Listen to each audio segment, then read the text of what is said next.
hablar de la reencarnación. Algunas personas, sí, la mayoría, habría que decir, ¿sí?, o la gran mayoría, piensan que somos un cuerpo o un cuerpo con alma, ¿sí? Y la cábala lo que nos viene a decir es que somos almas vivientes, es decir, almas que transitan por varios cuerpos, ¿sí? ¿Has pensado a qué ha venido tu alma?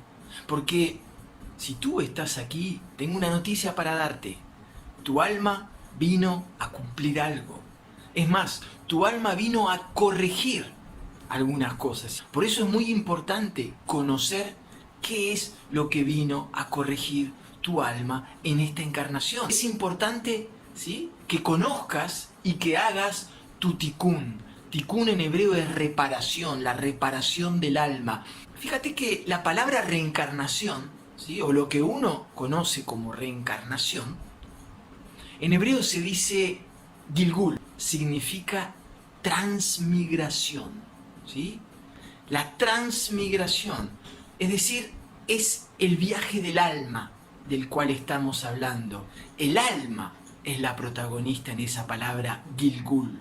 Schopenhauer decía, ¿sí?, en ese occidentalismo un poco pesimista que uno heredó, ¿sí?, decía que la vida es una chispa entre dos oscuridades, ¿no? La oscuridad antes del nacimiento, pensaba Schopenhauer, la nada, la vida, que era esa chispa, y la oscuridad, que era la muerte, el ya no existir, etc.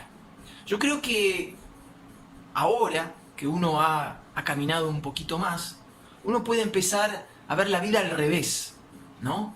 Como una oscuridad entre dos chispas. Porque de ese punto de vista es lo que lo tenemos que ver. El alma antes de encarnar está en un estado de amor, de unicidad, y el alma después de desencarnar vuelve a ese estado. La unicidad. El alma antes de encarnar es una con todas las demás almas de la tierra, es una con la fuente. Entonces vive en un estado de unión, de unicidad, de la famosa palabra Ejad, que siempre estamos tratando de buscar en la tierra.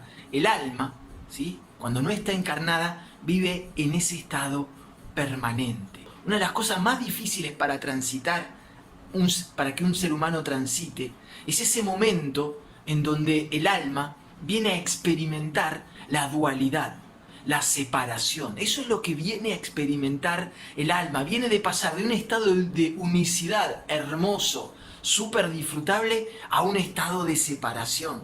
Por eso en astrología, ¿sí?, se dice que los primeros días que el alma encarna, ¿sí?, es uno de los momentos más dolorosos. Tal vez la vida, de alguna manera, se trata de poder superar ese momento de separación, ese momento de pasar de la unicidad a la dualidad más absoluta, ¿sí? Estamos en ese momento, es como, ahí es donde nace el miedo al vacío, ahí es de donde viene el miedo al vacío, y estamos toda nuestra vida tratando de superar ese miedo al vacío, porque inconscientemente tenemos un recuerdo álmico de cómo éramos en la unicidad.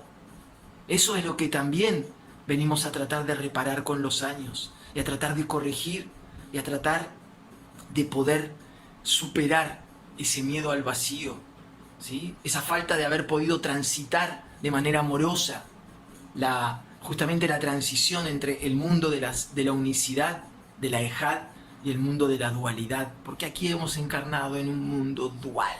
Pero es importante entender de que el alma viene a este mundo a experimentar, y viene a experimentar eso justamente, la dualidad, la separación. Por eso qué importante es a nuestros niños, a nuestros hijos, a nuestros hermanos, a todo el mundo, permitirles experimentar la dualidad y no querer retenerlos a toda costa, porque el alma viene a experimentar. Imagínate tú, cuando el alma vuelva a desencarnar y se junte con otras almas, las almas van a compartir, lo digo esto para que se entienda, no es que es así literal, pero de alguna manera las almas que más experimentaron son las almas más enriquecidas. ¿Y cuántas veces a uno por querer evitarle daños o tristezas a nuestros hijos lo estamos reteniendo, y cuando los retenemos no les dejamos experimentar? La reencarnación, que parecería estar ausente dentro del cristianismo que nosotros conocemos hoy en día, dentro de la religión cristiana, de la religión católica, parecería que cuando uno abre la Biblia o escucha a los sacerdotes, a los curas, parecería que no hay reencarnación, que lo único que hay es paraíso o infierno. ¿Qué pasó? ¿Qué pasó? Porque les voy a contar algo. Sí hay reencarnación. Sí la hubo durante mucho tiempo. Jesús creía fervorosamente en la reencarnación. Y se encontró una versión completa del Evangelio de Tomás, en el 340, que está en copto. Y el Evangelio de Tomás tiene una frase atribuida a Jesús que dice: cuando contempláis vuestra imagen y semejanza, os alegráis. Pero cuando veis vuestras propias imágenes hechas antes que vosotros, ¿cuánto podréis aguantar? Habla de la lectura de registros akáshicos, de aquella persona que puede ver sus vidas pasadas y puede llegar a tolerar toda esa oscuridad que algunas veces tenemos en la vida pasada. ¿Sí? Entonces, fíjense que uno dice, bueno, pero entonces eso es apócrifo, eso no prueba nada de que esté en los textos actuales, sagrados de la Biblia. También en los textos de la Biblia tenemos. Fíjense al llegar Yahshua a la región de Cesarea de Filipo, preguntó a sus discípulos diciendo: ¿qué dicen los hombres acerca de mí? ¿Que soy hijo del hombre? Ellos dijeron: algunos dicen que tú eres Eliyahu. ¿Sí? Eliyahu era un profeta que había muerto hacía muchos años. Jesús no los corrige. No les dice: oye, la reencarnación no... Algo tan importante que está diciendo su discípulo, ¿sí? Si esa doctrina fuese errada, Jesús debería haberlo corregido. Él simplemente lo que hace, Mateo 16:15, Él les insiste: ¿pero ustedes quién dicen que soy? Hasta el año 543, o sea, casi 600 años después del nacimiento de Jesús, o 500 años después de la muerte de Jesús, la iglesia, que ya era la iglesia católica, fundada por Constantino, ¿sí?, avalaba, aceptaba la reencarnación.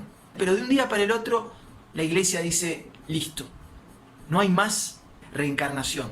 Y lo que es raro de entender es que la persona que proscribió el concepto de reencarnación dentro del cristianismo no fue un papa, fue un emperador romano, Justiniano. Para algunos es el último emperador, ¿sí? Y Justiniano, una de las cosas que quería hacer era tomar el control de la iglesia, ¿sí? Y la iglesia en ese momento estaba dividida entre la parte oriental y la parte occidental. La parte oriental ahí por Constantinopla, Bizancio, lo que era Bizancio, y toda la parte de Roma, ¿sí?, donde estaba él.